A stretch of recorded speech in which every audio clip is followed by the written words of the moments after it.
infante don Luis de Borbón, que era hermano de Carlos III y le desterraron aquí por no haberse casado con alguien de la corte. Y también, bueno, pues porque su hermano tenía cierto miedo, como había nacido en Nápoles, que en un futuro el infante le reclamara a la corte de España, y dijo, la mejor manera es quitármele de en medio. ¿Cómo? Pues que le casamos con una persona que no sea de la corte y le desterramos. Nos entrevistábamos con los padres, claro, en un despacho, tú sola con los padres, pues te cuentan y se abren y te cuentan toda su vida, y tú lo que no te cuentan intentas que te lo cuenten para entender qué es lo que le pasa a ese niño.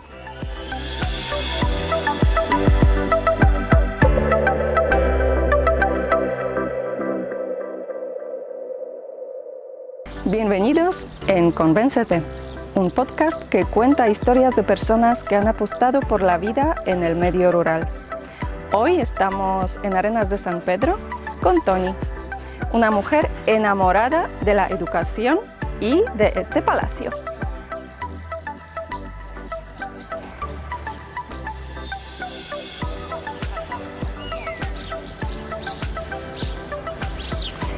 ¿Creéis que desde un pueblo pequeño no se puede hacer un cambio importante en el mundo? Pues yo creo que la vida de Toni es un ejemplo de que sí se puede, pero ¿os convencerá?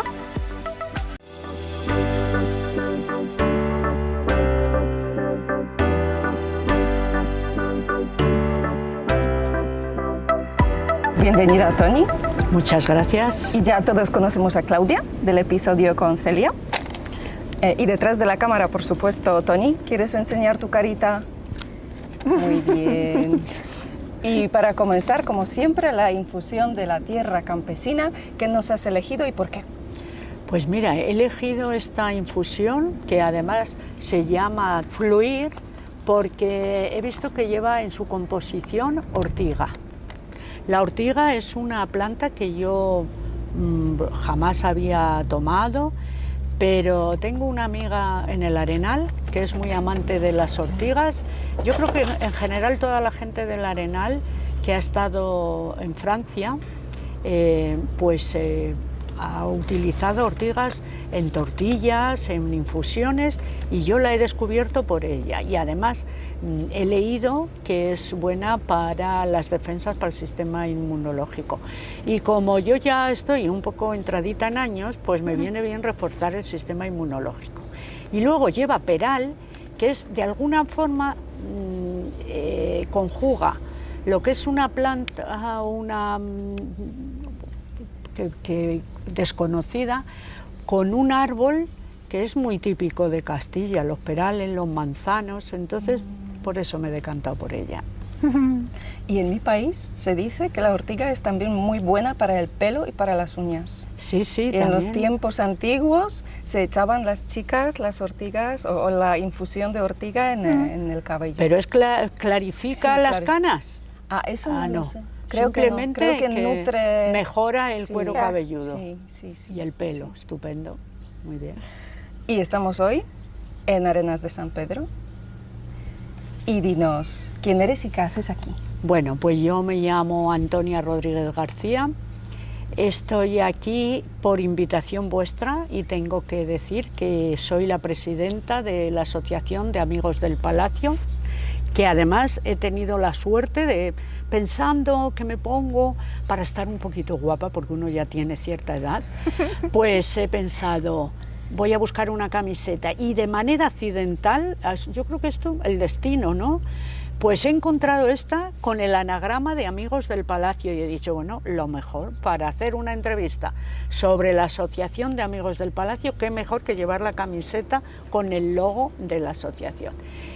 Entonces es una asociación, como os decía, que tiene por objeto, se creó en el año 2009, en agosto del 2009, o sea que ya tiene 16 años, va a hacerlos, y su objetivo era poner en valor este edificio tan precioso, tan emblemático, que estaba un poco a falta de que hasta el propio pueblo le descubriera.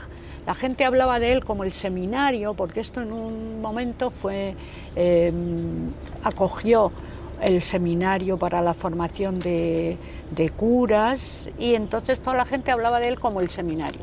Pero nunca se sabía, o no se había trabajado lo suficiente, o no se conocía que este edificio es pues una joya arquitectónica, que además la construyó un eminente arquitecto, por lo menos los planos eran suyos, aunque luego él no lo hizo, que era Ventura Rodríguez, que fue el arquitecto de la corte de Carlos III, y además aquí vinieron bajo el patrocinio del infante don Luis de Borbón, que era hermano de Carlos III, y le desterraron aquí por no haberse casado con alguien de la corte, y también, bueno, pues porque su hermano tenía cierto miedo, como había nacido en Nápoles, que en un futuro el infante le reclamara a la corte de España, y dijo, la mejor manera es quitármele de en medio. ¿Cómo? Pues que le casamos con una persona que no sea de la corte y le desterramos. Y apareció el pobre aquí en este país, en esta ciudad, porque además le encantaba venir a cazar. Esto es un paraíso, como habrán podido comprobar, y si no, pues les invitamos a que vengan a verlo. Un paraíso de la Sierra de Gredos, es un parque natural, hay mucha caza y a él le gustó, hizo negociaciones con el ayuntamiento. Esto era un terreno que llamaban La Mosquera, de ahí que nosotros nos denominemos Asociación de Amigos del Palacio de la Mosquera, porque era como el sitio donde estaba lleno de moscas y lleno de insectos, pero a él le gustó porque estaba pues justo, ya veis la visión que tiene del pueblo. Imaginaros en el siglo XVIII, cuando él vivió, pues esto estaría el pueblo con 4 casitas, y esto en una especie de paraje impresionante. Entonces llegó el ayuntamiento, le ofreció estos terrenos, se trajo aquí a su arquitecto y aquí construyó el palacio, que no terminó porque solamente está hecha la mitad, porque se murió pronto. Entonces, pero durante el tiempo que estuvo, pues hizo una corte ilustrada, de tal forma que Goya vino a pintar aquí cuadros y a tomar apuntes para otros cuadros. Estuvo Boccherini, que compuso con él, y que había... hemos tenido esta semana los festivales de Boccherini, y entre otras cosas que siempre contamos, pues es que el 80% de las obras que compuso Boccherini las compuso aquí, en Arenas de San Pedro, y además era músico del rey de Prusia, de la corte prusiana, y compuso para, bueno, muchísimos sitios de Europa.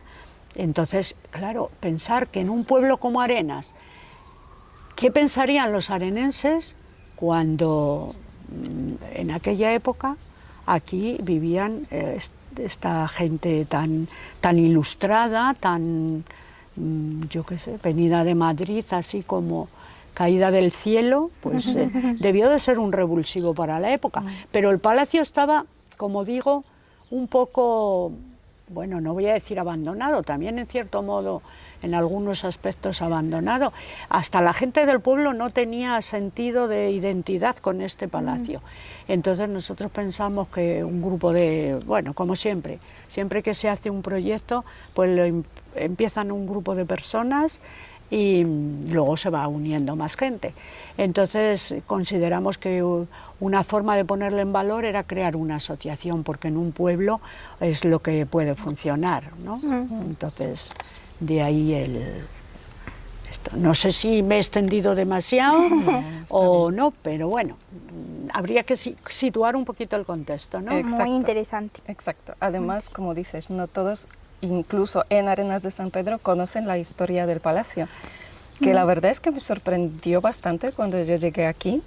Me sorprendió la existencia de la asociación, porque me pareció absolutamente obvio, si en un pueblo hay un palacio, tiene que ser la prioridad para el ayuntamiento, para la población. Eso Y cuando me dijeron, no, hay una asociación que está luchando para que esto se mantenga, digo, pero ¿por qué hay que luchar?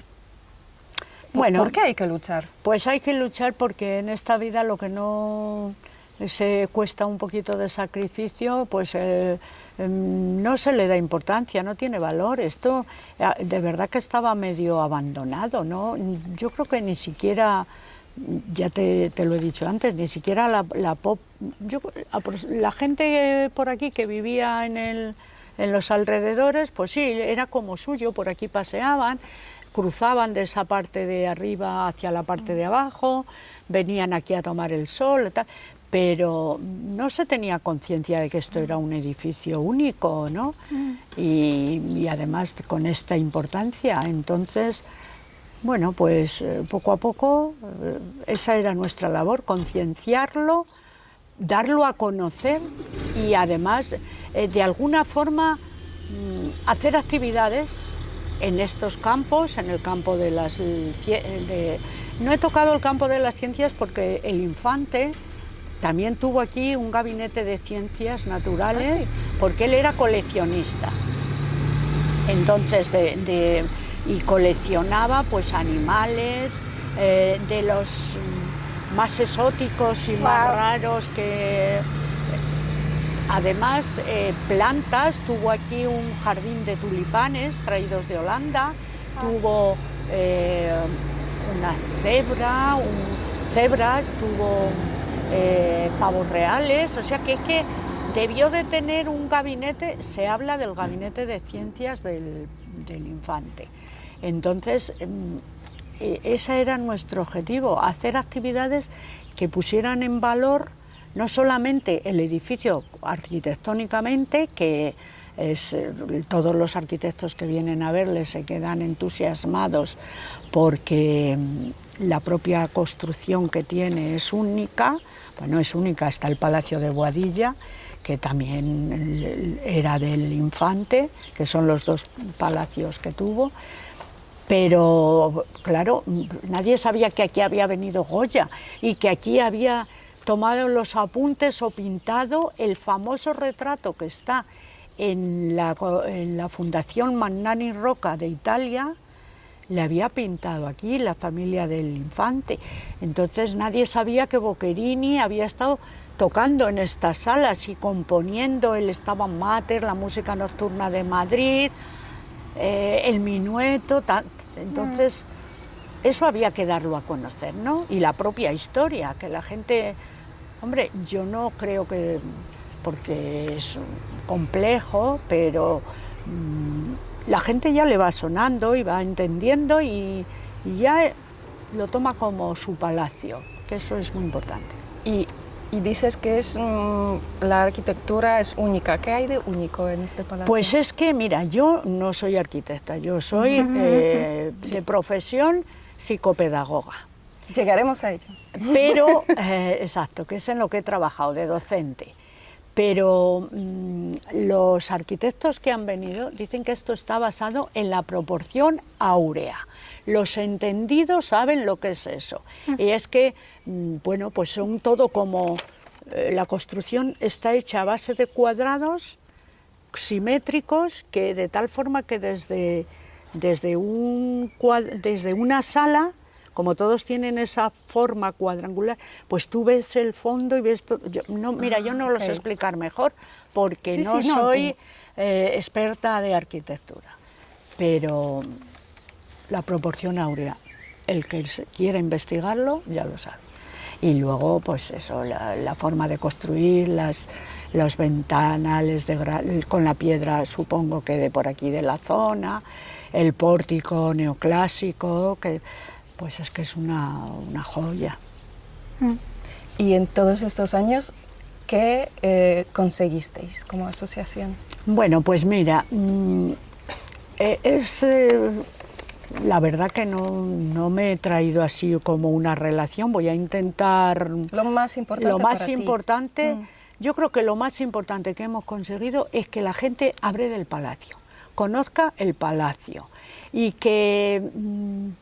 cuando venga la gente a visitar Arenas, no se limiten solo a visitar el castillo, ni a visitar la iglesia, porque antes no veían más que la iglesia y el castillo. Pues ahora sepan que hay otro monumento, que es el palacio, y que la gente lo conozca, venga a verlo, y luego que de alguna forma, hombre, no está todavía restaurado de tal forma que se pueda utilizar durante el año, pero a partir del mes de abril hasta octubre o noviembre hay un montón de actividades. Hay exposiciones, hay conferencias, hay festivales, hay conciertos, hay presentación de libros, hay encuentros de corales, hay conferencias de todo tipo. Entonces, hay cursos de la UNED. Pues todo eso es el objetivo que nosotros hemos tenido, montar todas estas actividades en colaboración con el ayuntamiento, que siempre, pues la verdad, ha sido para ello, ha tenido una sensibilidad especial para todos los temas del palacio, y poco a poco, pues entre todos hemos conseguido darle a conocer y dotarle de un contenido. Esta semana, ayer, clausuramos el festival, creo que el 18 festival, el 18º festival de Boccherini, de música. Ahora se hace con la colaboración, no solo con la Diputación de Ávila y el Ayuntamiento de Arenas y la asociación, sino también con Talavera de la Reina. Pues el concierto de clausura se hace en Talavera de la Reina. Ayer precisamente estuvimos en este concierto y nada menos que estuvo la violonchelista Andrea Casarrubio, que es la única española que ha estado nominada a un premio Grammy en la categoría de música clásica por su último disco, Seven. Entonces, y es claro, de aquí. Y es de Arenas de San Pedro, y se ha formado aquí en la escuela municipal de música, con lo cual yo creo que Arenas tiene un potencial que hay que seguir trabajándole. Yo no creo que también otros pueblos de la España vaciada y de la zona rural, pero es que Arenas tiene todo. Es que tiene un paisaje, tiene una climatología única, tiene la posibilidad de utilizar. Mira, yo soy de la zona de Barco de Ávila. Claro, tengo mi corazón partido, porque para mí Barco de Ávila pues es el pueblo que me vio nacer, donde yo me he criado, donde he tenido las primeras amistades, donde me he formado casi hasta los 18 años en mi colegio.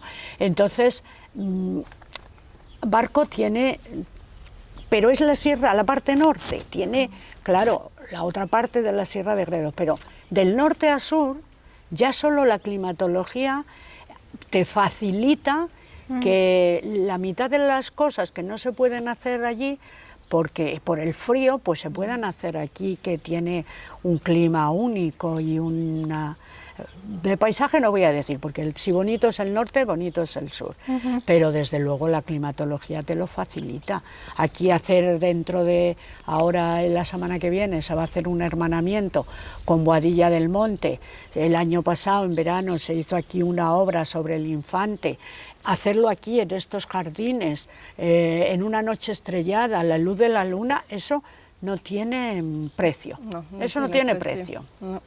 Y también lo que a mí me parece muy bonito es que en el palacio se celebran las bodas. Ah, claro. Que los arenenses se pueden casar en este precioso palacio. Se puede beber como un poquito. Por ejemplo nuestro Tony, que celebró su boda también aquí. Era muy bonito. Y en una semana, 2 años ya. Sí. ¡Felicidades! Claro, es que como se ha descubierto, pues a la gente aquí no se venía nunca a casar. ¿Quién se iba a casar en el palacio si nadie sabía que esto existía? Pero claro, bueno, no sé si vais a tener posibilidad de filmar algo dentro para complementar la entrevista, pero hay una sala que se ha decorado estilo antiguo, bueno, una o dos, Y claro, es muy bonita para celebrar ceremonias civiles, Sí, es muy bonita. bonito. Y luego la escalinata, es que la escalinata de su vida, pues si conocéis el Palacio Real, pues es que aquella es de mármol, esta es de granito porque es la piedra típica de la zona, pero es majestuosa, majestuosa. Sí que lo es. Así que para una boda de ensueño, Arenas de San Pedro. Por ejemplo. Y vamos a por tu otra cara, como ya has mencionado, que has trabajado otra faceta. muchísimos años en los colegios aquí de la zona, como docente, como orientadora. ¿Cómo ha sido esto? ¿Siempre como orientadora o primero como No, profe? ¿Cómo era? He hecho de todo. Empecé muy joven, yo era muy joven, aprobé las oposiciones y me destinaron a Arenas. En aquella época, en los años 70, a mí me parecía, 70 y mediados de los 70, que te destinaran a un pueblo tan grande como Arenas, a una recién titulada, no era normal. Yo sabía que iba a venir aquí de manera provisional y que al año siguiente me iban a quitar la plaza. Pero yo pensé, bueno, pues yo siempre he sido un poco inquieta y siempre me ha gustado mucho pues seguir aprendiendo y aprender. De hecho, ahora estoy jubilada desde el año 18 y no paras. no paro, hago todo lo que puedo. También es muy importante para mantener la mente sana, Sí, ¿eh? claro. O sea que se lo recomiendo a todo el mundo. Pero bueno, yo pensaba, a mí esta plaza me la van a quitar enseguida, tengo que hacer algo, porque si no me va a tocar como a compañeros míos, que entonces, pues algunos les destinaron al País Vasco, a otros les destinaron a Cataluña, a otros les destinaron a las Islas Canarias. Yo que hice un buen número en la oposición, pues me reservaron y me tocó esta plaza. Total que pensé, a ver, ¿qué hago yo para mantener la plaza? Y se convocaron unas oposiciones que entonces eran las oposiciones que se llamaba de maternales y párvulos, que eran lo que se llama ahora educación infantil. Y dije, pues voy a por ellas, porque esas plazas ya no eran en pueblecitos pequeños, ya eran en pueblos de más de 5.000 habitantes. Bueno, pues aprobé esa oposición y ya me dieron definitiva la plaza de Arenas. Con 20 y tantos años definitiva la plaza de Arenas, pues, pero claro, con 20 y tantos años en Arenas, pues a mí se me quedaba esto pequeño. Pensé, ¿Cuántos habitantes tenía entonces? en aquel Arenas? entonces pues tendría 5.000 o 5.000 y algo, no te creas que Sí. habrá evolucionado, ahora tendrá cerca de 7.000, Sí, pues por que ahí. haya subido 1.000 y pico. Entonces yo pensé, bueno, pues algo más tengo que hacer. Como os digo, yo era muy amante del estudio.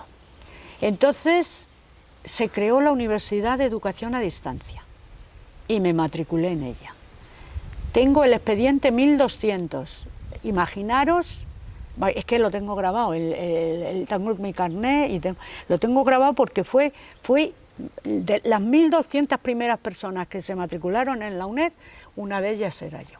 Y yo hice ahí la carrera de Filosofía, Ciencias de la Educación, y ahí la dejé aparcada, porque en este intervalo, pues yo conocí a mi marido, que era de aquí, de Arenas, y ya sabes, pues el amor lo puede todo. ¿Qué te voy a decir a ti, Lucía?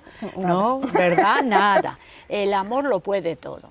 Yo me pude haber ido, que era el sueño de mis padres, que yo me hubiera ido a Salamanca, porque nosotros descendemos de Salamanca a pesar de vivir en barco. Mi padre era salmantino, pues habíamos estudiado en Salamanca, pues nuestro sueño, el sueño de mis padres era vente a trabajar a Salamanca, y me ofrecieron Béjar. Pero yo ya estaba enamoriscada de mi marido y dije, no, pues va a ser que yo ya pido la plaza de Arenas, y me dieron la plaza de Arenas. Entonces aquí me quedé y como ya tenía terminada la licenciatura, me llamaron de la Dirección Provincial de Ávila y me ofrecieron ser la directora de lo que se llamaba entonces los centros de profesores, que ahora se llaman CEFIES, Centros de Formación del Profesorado, y de, bueno, más o menos el mismo, ¿no? La misma labor, y era un centro comarcal, desde Sotillo de Ladrada hasta Arenas, Candelera, toda la comarca, todo como lo llaman ahora, el Gredo Sur, no, el Bajo Tietar, exacto, el Bajo Tietar. Entonces ahí estuve 13 años de directora del centro de profesores. ¿Qué hacíamos ahí? Formación para el profesorado. Entonces crearon la estructura y teníamos las instalaciones en los bajos de lo que es ahora el Instituto de Formación Profesional. Y hacíamos cursos para formar al profesorado en la famosa reforma de la LOSE, que fue la primera gran reforma que se hizo en la enseñanza. Bueno, pues en esos 13 años tuve la desgracia de que mi marido enfermó y murió. Murió en el año 95, yo todavía era muy joven. Él no había querido yo hacer oposiciones al cuerpo de secundaria de los institutos, digo de los institutos para que lo entendáis, antes estaba en el cuerpo de primaria, al hacer la otra oposición, pues iba al cuerpo de secundaria, que era los que daban clase en los institutos. Yo no había querido hacer esa oposición porque eso significaba que yo me tenía que ir de Arenas, claro, y como ya yo tenía a mi marido, tenía 3 hijos pequeños, pues no quería yo pagar ese peaje de estar destinada en León, en Burgos, y venir todos los fines de semana a dejar mis hijos a cargo de alguien o llevármelos y que mi marido se quedara aquí. Entonces decidí esperar. Pero cuando mi marido se murió, pues como te digo, como soy amante del estudio y además tengo una gran fuerza de voluntad, pues me puse a preparar las oposiciones de secundaria y las aprobé. Justo cuando se crearon los departamentos de orientación, fruto de esa reforma en los institutos. Entonces dije, pues esta es la mía, ahora yo opto a un instituto de secundaria. Entonces aprobé la oposición y evidentemente me dieron Arenas de San Pedro, con lo cual, como veis, he trabajado siempre en Arenas de San Pedro, en todas las etapas educativas y encima en el mismo pueblo, en diferentes etapas. Entonces ya accedí y bueno, pues al principio estuve unos años de orientadora, luego accedí a directora, me nombraron directora del instituto y estuve también otra temporada de directora del instituto y luego ya decidí dejarlo y centrarme solo en la orientación, el departamento de orientación. Y ahí estuve hasta que me jubilé en el año 2018. Este es el resumen de 47 años de docente en las diferentes etapas. Wow.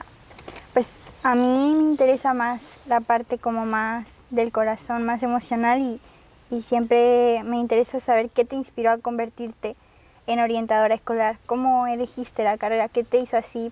¡Ting! Pues mira, yo veía que yo había trabajado con pequeños, con los preescolares, eran los niños hasta 6 años. En primaria no había trabajado nunca.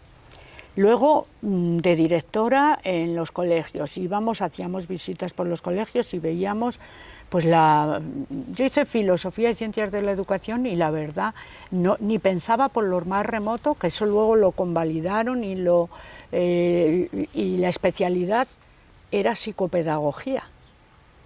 A los que habíamos hecho Filosofía y Ciencias de la Educación podíamos optar a esa especialidad. Entonces, a mí la orientación me ha dado mucho porque me ha encantado, porque es una labor de despacho, de estar con niños que tienen problemas en los institutos o que no tienen problemas, porque trabajábamos con todos, lo mismo trabajábamos con los tutores para que el tutor preparara la tutoría y orientara al alumno en la rama de, o sea, de cara a su vocación cuando ya eran jóvenes, o pues niños con dificultades que te llegaban, que no tenían problemas de aprendizaje y había que ponerlos una clase de apoyo, o había que hacerlos un estudio psicológico de a ver dónde fallaban, qué problemas tenían. Entonces, bueno, pues eso era la tarea, que era muy interesante, porque además nos entrevistábamos con los padres, claro, en un despacho, tú sola con los padres, pues te cuentan y se abren y te cuentan toda su vida, y tú lo que no te cuentan intentas que te lo cuenten para entender qué es lo que le pasa a ese niño, por qué da tanta guerra en la clase, por qué no tiene atención, por qué se pelea, por qué es tan agresivo, por qué contesta tan mal al profesorado, y al final terminas entendiendo que es casi todo falta de cariño y empatía con la familia. Porque hay padres buenísimos, pero no saben los pobres cómo enfocarse con los hijos, entonces nosotros también hacíamos charlas para los padres, para enfocarles, para, mira, pues le tienes que tratar así, tienes que hacer esto, no le puedes consentir esto. Ya sabes que los chicos tienen que tener límites. Y ese es un problema de los jóvenes, que no, los padres han querido darles en muchos casos lo que ellos no habían tenido para sí, y ahí hay que, o está muy equilibrado y sabes muy bien dónde está el límite, o te pasas o no llegas. O le das tanto que el niño eso lo convierte en un libertinaje, o le das tan poco que le falta el cariño, le falta la atención, porque te centras en ti y no te das cuenta que tú eres padre y tienes unas obligaciones. Entonces, esa labor de orientación es súper interesantísima. Ha sido para mí, pues la etapa, yo siempre digo que la etapa de orientadora y la etapa de directora del centro de profesores han sido las más ricas de mi carrera profesional. Y a lo largo de todos estos años has visto muchas generaciones de jóvenes. Bueno. ¿Cómo cambiaban y cómo cambiaban los problemas que tenían? ¿O quizás no cambiaban? Bueno, sí, siempre los problemas cambian, han cambiado, o sea, la sociedad evoluciona, y al evolucionar, pues también los padres a veces no se acomodan bien a esos cambios. Los chicos, fíjate, cuando llegan a la adolescencia, yo me acuerdo muchos padres que me decían: ay, es que para mí lo de la adolescencia de mi hijo está siendo una enfermedad, no sé cómo tratarle. No sé cómo tratarle, no sé qué hacer, es que es un rebelde, se mete en la habitación, se encierra, no soy capaz de preguntarle. Digo, es que es muy difícil, no puedes atosigarle porque el niño está el niño o la niña se están formando, necesitan crear su propia identidad, y tú no puedes como madre creer que es tu niño, que tu niño está en evolución, y te tienes que ir acomodando. Cuando tiene 5 años, tú le llevas donde quieres. Cuando tiene 14, tienes que negociar con él y tienes que perder mucho tiempo, echarle muchas horas, dedicarle mucho cariño, comprenderle, porque como no hagas eso, te lo va a hacer otra persona, otra gente por ti. Y entonces el problema le vas a tener tú, no le va a tener tu hijo. Entonces, y luego, claro, entramos en la época esta de las nuevas tecnologías. Nosotros hemos pasado ya al final, antes de jubilarme, pues ahí teníamos nuestras dudas con los móviles en la clase. No sabíamos, ahora parece que ese debate ya le tienen incluso los padres más claros. Sí. Las nuevas tecnologías hay que utilizarlas, no te pueden utilizar a ti, porque si tú eres esclavo de ello, malamente se está formando ese niño. Si es esclavo de la tele, del móvil, eso no va en detrimento de su formación personal. Y la formación personal no se puede olvidar, porque los valores, los principios, hay que educar a los chicos en todo eso, en la diversidad, en el respeto, en la tolerancia, en el amor al prójimo. Y yo tengo una máxima que la llevo a efecto, no es que lo consiga porque somos todos humanos, pero a mí siempre me ha servido lo que me dijo mi padre y mi madre. Tú no hagas a los demás nada de lo que quieras que no te hagan a ti. Entonces tú trata a los demás como quisieras que te trataran a ti y no hagas a nadie nada que a ti no te gustara que te hicieran. Entonces eso es una máxima que yo he intentado siempre transmitir a mis alumnos, transmitir a los padres, y desde luego el cariño, que es fundamental. El cariño, no el besuqueo y el estar todo el día, no sé si me entendéis, pero que sepa que si me necesita, aquí estoy. Pero también tiene su espacio de libertad. Es difícil. Es muy difícil. Cualquier padre que me esté escuchando dirá, esta teoriza mucho.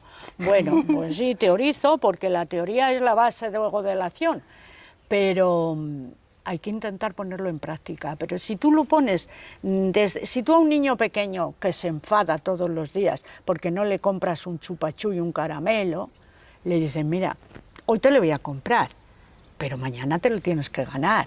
Yo no te voy a estar todos los días. Yo veía niños enrabietados y todavía los veo ahora. Ahora ya como abuela. Yeah. Sí, porque asisto a veces a cumpleaños de mis nietos y claro, uno no puede dejar de estar observando, analizando con los ojos es como un médico. Yo tengo una hermana médica que se ha jubilado ahora. Y es que te está mirando y te está haciendo el diagnóstico, pues, y ya está jubilada. Pues es que la pasa lo mismo, es que como cuando llevamos la vocación dentro, tú no puedes aislarte de lo que ves. Entonces yo voy a un cumpleaños de mis nietos y estoy viendo el comportamiento de los niños y analizo y digo, este niño le falta cariño, aquel niño vive con la abuela y ¿dónde está? Un día le preguntaba a una madre que la niña se estaba portando fatal, quería ser la primera en todo, quería subirse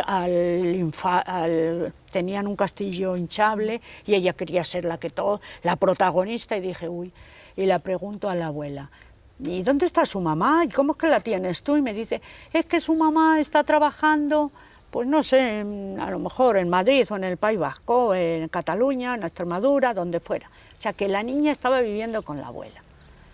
Pues mira, la abuela la da mucho cariño, pero es como la da muchos caprichos, pues esa niña termina siendo una niña caprichosa, una niña que no va a valorar cuando ella tiene que ceder ante otros, cuando le corresponde a otro niño subir y tú te tienes que parar y esperar, porque no es tu hora ni tu momento, y todo eso la familia... Es básico que la familia ha habido una época en que los padres creían que ellos no tenían función educadora. No, nosotros le íbamos a la escuela y allí que los enseñen, o al colegio y allí que los enseñen. Bueno, sí, vale, pero es que esto es una tarea de todos. Yo aquí le tengo 5 horas, el profesor le tiene X horas, pero luego, en tu casa, si yo le digo al niño, tienes que respetar, mira, ahora la toca hablar a Lucía, y el niño se pone enrabietado porque quiere ser el primero, porque tú en tu casa eso no se lo has trabajado, pues después no hay manera de que te respete a ti cuando le digas, tienes que comerte esto, tienes que hacer esto. No, pues yo quiero esto otro, yo quiero esto otro, entonces... La labor educativa es labor de todos, de padres, de sociedad y de profesorado. Sí, a mí me encanta, que creo que es un dicho africano, que para criar a un niño se necesita un pueblo. Yo soy extremista, yo creo que es labor de todos nosotros de todo criar los niños de Arenas. Sí, porque mira, el niño cuando juega y está en un parque, a lo mejor no está su padre, pero es que otros niños le están poniendo las normas y otros niños le están enseñando y le están diciendo, esta pelota es mía, tú ahora no la puedes coger, espérate que luego te la dejo, pero déjame tú a mí tu cubo, que yo quiero. Entonces, es una tarea de todos, es una tarea de todos. ¿Y hay algún momento o un caso en particular? Porque claro, separar lo profesional de la persona que eres es un poco difícil. Entonces, ¿hay algún momento o algún caso que te llegó al corazón y que te haya marcado un antes y un después en tu carrera? Mira, así tan drástico no, pero sí que es verdad que he tenido casos muy difíciles en esta etapa de orientadora, de alumnos que he tenido que hacer informes para que los tutelaran servicios sociales, alumnos y alumnas que yo quería muchísimo con todo el alma y que hoy día los veo y me saludan, y para mí eso es un orgullo tremendo. Como yo digo, pues chicos desahuciados socialmente, de los que estaban o de los que incluso todavía pues marginados por haberse estado en malas compañías, en mal momento, no haber tenido en algunos casos la atención familiar necesaria. Y no es que me hayan marcado, es que los tengo presentes y cada vez que los veo no puedo por menos de preguntar, fulanito, fulanita, ¿cómo estás? ¿Qué has hecho? ¿Sigues estudiando? Ay, ahora tienes un hijo, ¿y cómo te va con él? Porque me queda todavía la duda en muchos casos de si esos chicos que ahora los veo como padres realmente lo están pasando bien o siguen ahí anclados en una parte del pasado tan dura que han tenido. Entonces, eso sí, esos casos, así como con los pequeños, pues todo era diferente. Con los adolescentes en estos últimos años antes de jubilarme, pues he tenido casos muy duros de tener que quitar, de hacer un informe. Eso es que para nosotros es durísimo, hacer un informe para quitar a un padre, que se le lleven a los servicios sociales porque tú, que le quieres mucho, no le sabes, no por falta de cariño, es que no puedes con él, está en un momento en que tú no eres capaz y necesita estar en otro contexto para ver si puede cambiar. Y eso sí, eso me ha impactado mucho en el corazón, muy fuerte. Sí. Yo también me preguntaba, y escuchándote hablar, que hay muchos tipos de estudiantes, hay muchos tipos de personas, y entre ellos las personas también te enseñan, los niños te enseñan. Y yo te quería preguntar, a lo largo de tu carrera, ¿qué lecciones has aprendido de los jóvenes que has ayudado, que has orientado? Pues siempre se aprende de todos. Yo siempre he tenido la actitud de aprender de todo, hasta del que menos me imaginaba. Pues mira, a lo mejor yo soy muy impetuosa, quiero que las cosas enseguida se hagan, que se hagan como yo pienso, y a lo mejor en muchos casos pues los propios niños o los propios padres te van diciendo baja el ritmo, que este no es mi ritmo, tienes que si quieres conseguir éxito en mi desarrollo tiene que ser un poquito más despacio, no puede ser las cosas tan inmediatas, ¿no? Bueno, y luego pues es que se aprende de todos. Tú constantemente te cuestionas, ¿lo estaré haciendo bien? Eso es una máxima en todas las profesiones, pero desde luego en la docencia pues también. Y a veces no sabes si te has pasado al preguntar a un niño demasiado, si a lo mejor, no sé, pero siempre estás aprendiendo porque ellos te van marcando el camino. Entonces tus expectativas están aquí y las tienes que ir acomodando a lo que te marcan los chicos y las chicas. ¿Sí? Sí. Otra de las preguntas es, hablando mucho que nos has contado de padres y todo ese mundo, que es un mundo diferente, yo me preguntaba qué consejo le darías a los padres que nos escuchan, cómo participar en la vida, el proceso estudiantil o el proceso adolescente, ese proceso que es tan difícil, que es tan marcado, ¿cómo le darías un consejo para ellos? Mira, a mí es una cosa que siempre, pero no solamente a los padres, es que me parece que hay una atonía, hay una falta de participación en las instituciones, en todas. Pues si se crea una asociación, vamos a participar en ella. Si hay una asociación de padres y yo llevo a mi hijo allí, ¿por qué tenemos que empezar? Oye, es que el que lleva la asociación de padres es fulanito, pues no, hay que ir con una actitud positiva, a ver qué puedo yo aportar. Pero es que los padres deben de implicarse desde que entra su hijo en la escuela, en el colegio, donde sea, es que deben de implicarse y deben de participar en todo, en las asociaciones de padres. Si se hacen viajes, pues ir con ellos, porque vivir la vida del colegio, vivir la vida de... porque es que es única, es que van a aprender tanto de ver cómo otros padres reaccionan, cómo otros padres... Es que el aprendizaje vicario que decimos nosotros, que es el aprendizaje, los niños aprenden mucho por ensayo, error. Yo voy a hacer esto, no me sale, pues lo deshago, vuelvo, lo deshago, hasta que aprendo. Pero el aprendizaje vicario, que es el de ver cómo lo haces tú, ver cómo lo hace el otro, es fundamentalísimo, y los padres eso tienen la ocasión, si participan en todas estas instituciones, que ahora, antes no, yo cuando yo iba al colegio de pequeña, yo he ido 18 años a un colegio de monjas, aunque parezca mentira. Pues he ido 18 años y allí no había asociaciones de padres, allí nos lo daban todo hecho. Ha dicho la madre superiora que mañana hay una clase de no sé qué, que vamos a hacer gimnasia y tenéis que traer unos pololos hasta aquí. Pues nosotros íbamos con los pololos hasta ahí, porque si se te subía la falda, pues ya. O sea, era otra época, pero ahora que pueden participar, que pueden ir a las excursiones, que pueden ellos proponer iniciativas. ¿Por qué no hacemos fiestas?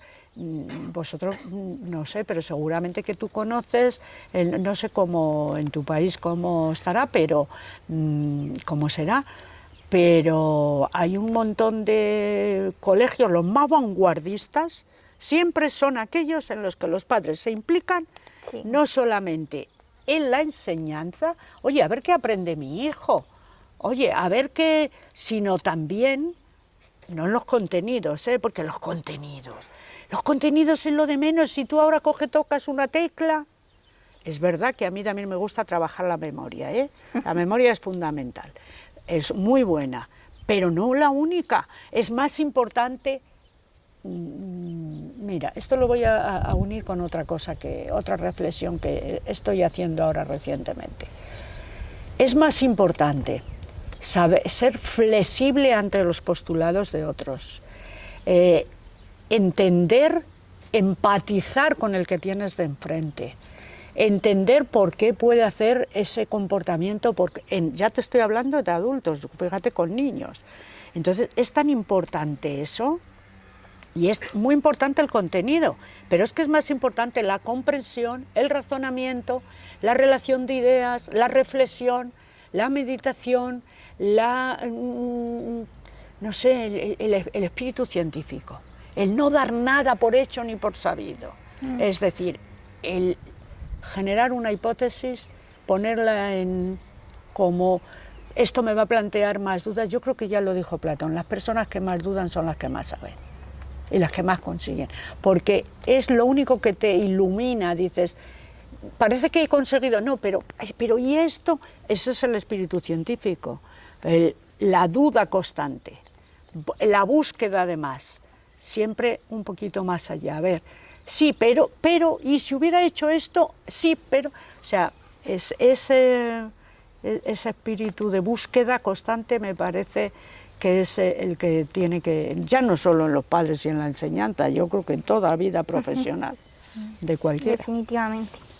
Y hablando un poco de esos consejos también, para personas que quieren o están ejerciendo la vocación tan linda y tan importante, porque por ejemplo en mi caso los orientadores han sido unas personas en un proceso muy importante para mí que llegué de extranjera, ¿cómo les darías un consejo? ¿Qué les dirías a esas personas que tienen la vocación de ser orientadores?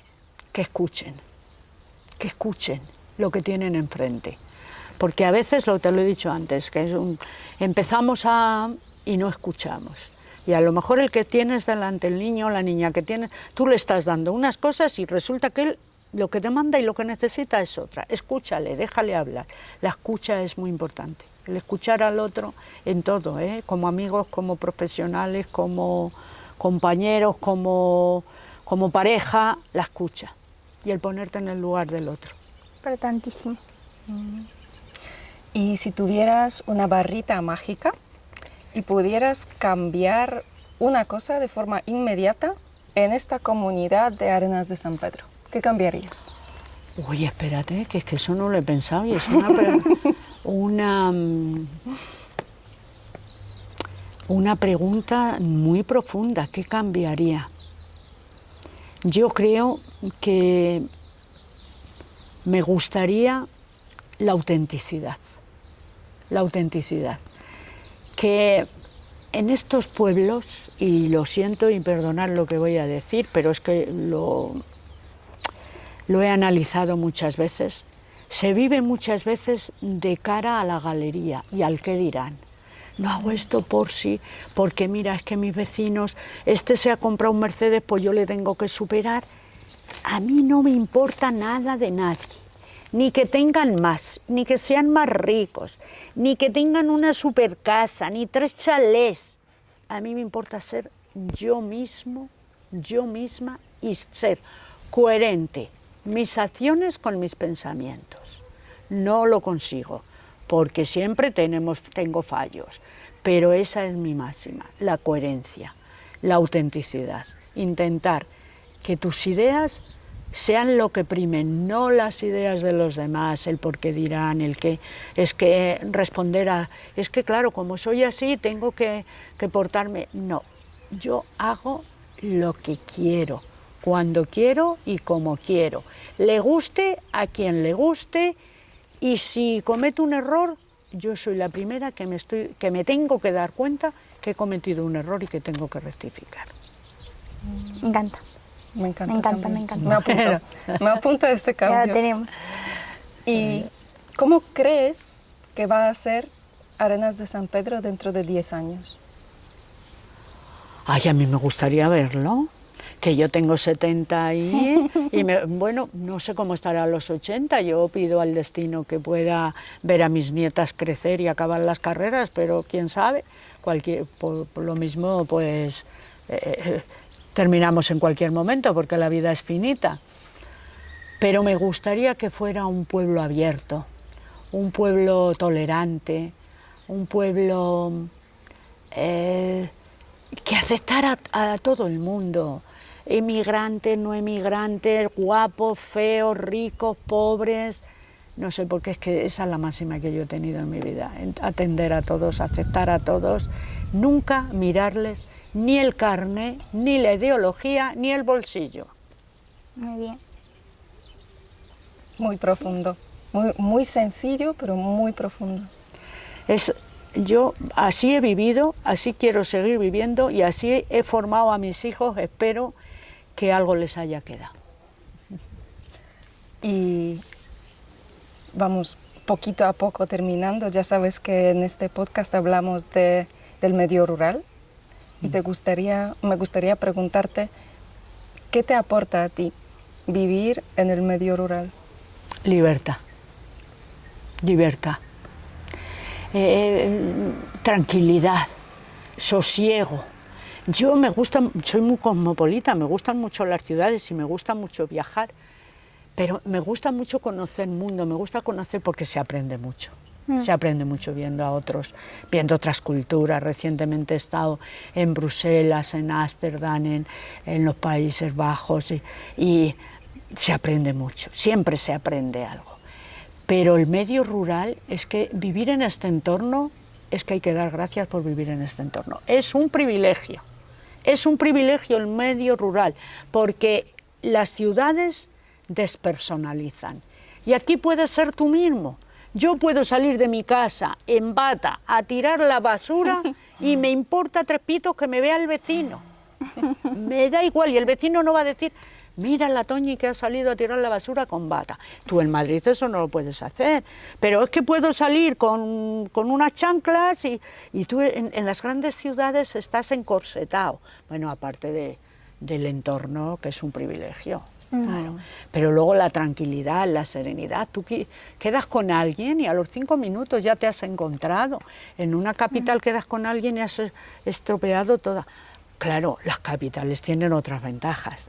Yo no voy a decir porque soy muy cosmopolita, ya te lo he dicho, y me gusta Yo tenía, cuando mi marido vivía, nosotros teníamos un plan de vida, y es que la semana, Arenas de San Pedro, era lo mejor del mundo, y el fin de semana, Madrid.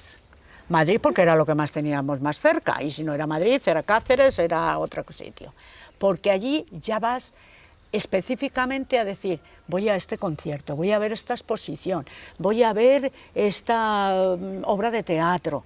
Entonces nosotros eso hacíamos. Y luego voy a pasear viendo estos edificios, claro, pues, esa es una riqueza también que no podemos tirar por tierra. Compaginar las dos cosas sería lo ideal. Trabajar en el pueblo por la libertad que te da, y luego, que afortunadamente yo creo que ahora con las nuevas tecnologías, mucha gente, mira en la pandemia, la gente que se vino a los pueblos, lo a gustito que estaba, los que teníamos la suerte de poder salir a la calle, al jardín, cuánta gente en Madrid estuvo en un pisito pequeño, toda la familia allí, recluidos sin poder salir. Y sin embargo, los demás, era un privilegio decir, bueno, pues yo me voy a San Pedro, ya sé que si me encuentro con alguien yo tengo que ir por aquel camino y él por este, y decirnos adiós, pero eso ya era un logro. Entonces, pero claro, los pueblos no son el ombligo del mundo, hay que complementarlos. Esto es como la alimentación, tú no puedes vivir solo de tés, ¿verdad?, ni tampoco solo de dulces, tú tienes que comer de todo, hidratos de carbono, proteínas, de todo, tienes que comer de todo, menos, más, lo que sea, pero complementarlo todo. Y las capitales, las ciudades, pues es que también, claro, aportan una riqueza cultural y encontrar otra gente de otros países, que es tan rico. Yo no sé por qué ahora se desprecia tanto al emigrante o al que viene de fuera, pero sí, siempre te puede aportar algo, y qué bonito. A mí, como me ha gustado tanto conocer siempre a gente de otras culturas, y pues no tengo ningún problema en ello. Y ya sabes que somos una asociación juvenil, y a cada invitada le pedimos un mensaje para los jóvenes que están creciendo en las zonas rurales. ¿Qué les dirías?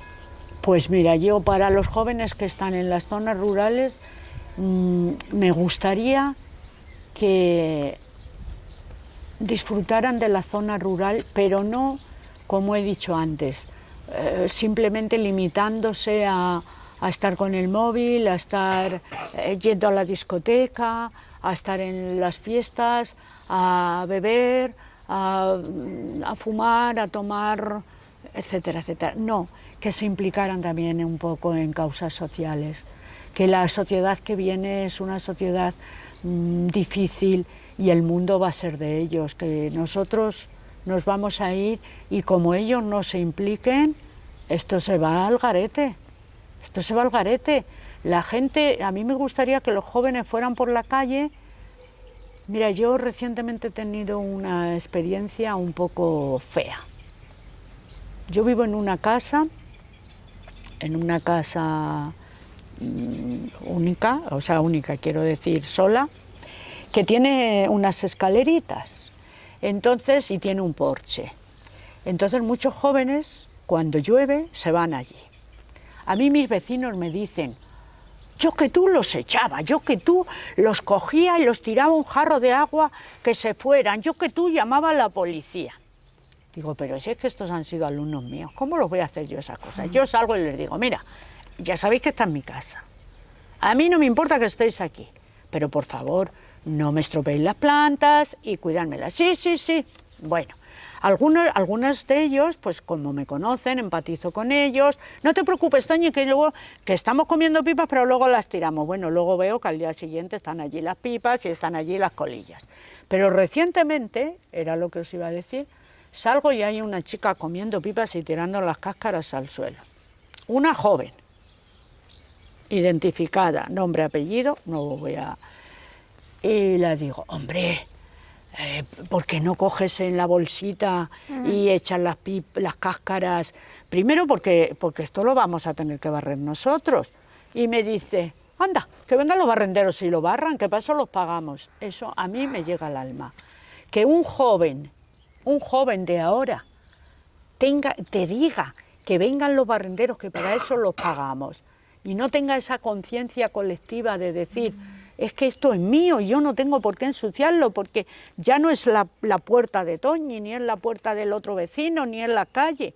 Es que ¿qué necesidad tengo yo de decir que vengan, o sea, que venga otro? Entonces esa juventud no me gusta. Me gusta la juventud que se compromete. Yo les diría que se comprometan con el medio donde están, que se formen. A mí para mí la educación es básica, no porque lo que os he contado, sino que me parece que es una persona con la cabeza bien formada, es una persona que se come el mundo. Pero entonces una persona bien formada intelectualmente y espiritualmente. Y por decir espiritual no quiero decir que esté todo el día a la misa ni rezando, no, con los valores universales de la Declaración de Derechos Humanos que todo el mundo conoce. Libertad, justicia, honradez, respeto, ya os lo he contado antes, no voy a ser más reiterativa. Bueno, Toñi, muchas gracias. Gracias a vosotros, que me habéis dado este altavoz, que cuando yo me lo escuche voy a decir, madre, qué tralla las he metido a estos jóvenes, qué tralla. Que parece que estaba en una clase, ¿no? No lo sé si estaba en una clase. Tony, parece que estaba en una clase o no. Está genial. ¿A ti qué te ha parecido, Tony? Que estaba lo estoy pasando bien y aprendiendo aquí. Sí. Estoy tomando apuntes. Sí, Para sí. cuando sea padre, pues... Y ya a mi padre le diré de tomar apuntes también. Sí. Le pones la cinta y le dices, mira, esto es lo que dice una mujer de Arenas que ha estado 47 años en la enseñanza. A ver, vete cogiendo ahí lo que te voy a poner los deberes. Así es. Pero yo te doy las gracias no solo por Yo esta a conversación, vosotros. no solo por esta conversación, pero por todo lo que has hecho para este pueblo, para este palacio y para todos estos jóvenes Mira, yo lo que hago han las necesitado cosas. ayuda. Yo lo hago las cosas desde el corazón, porque me lo pide así el corazón. Pero no todos tienen este corazón. Y yo qué sé, y soy así y me emociono con lo que le pasa al vecino, con lo que le pasa al otro, con lo bueno, con lo malo. Me solidarizo con todo, pero es que eso se nace con ello, se mama, te lo inculca tu familia y luego ya tú lo cultivas. Así es. Y tú lo estabas inculcando. A Bueno, y yo mucha intento que eso, pues se lo digo a mis nietos.